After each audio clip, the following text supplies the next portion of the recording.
Moi, j'ai toujours pensé, on peut travailler contre la nature, on peut travailler avec la nature, puis on peut faire travailler la nature pour nous autres aussi.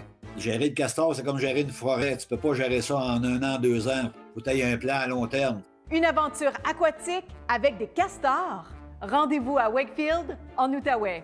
Écodyssée, en réalité, ce que c'est une grande étang de castor. Si t'es 2 enfants, 2 adultes, t'es dans ton pédalo. Quand t'es 2 personnes, t'es dans ton canot. Quand t'es en planche à pagaie, mais t'es tout seul. Puis là, j'ai creusé un labyrinthe qui a un peu plus de 6 km. Quand j'ai creusé ça, il n'avait pas d'eau parce qu'il y avait juste un tout petit ruisseau intermittent. C'est pas moi qui ai fait le barrage, rien de ça, mais je savais comment qu'ils le faisaient. Fait que là, ils ont tout travaillé pour moi. Les castors, ils ont damé, ils ont créé beaucoup de biodiversité. Puis là, c'est plein d'animaux, de végétation.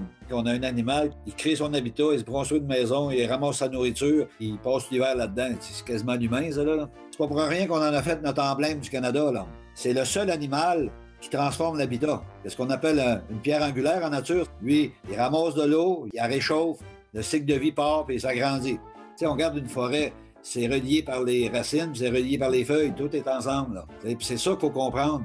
Nos aventures, l'observateur, c'est un peu pour développer cette vision-là. Comment regarder la forêt pour voir des choses? C'est d'apprendre à travailler avec et d'essayer de faire travailler la nature pour nous autres. Mais pour ça, il faut la connaître. Si on la connaît pas, on va la détruire sans s'en apercevoir.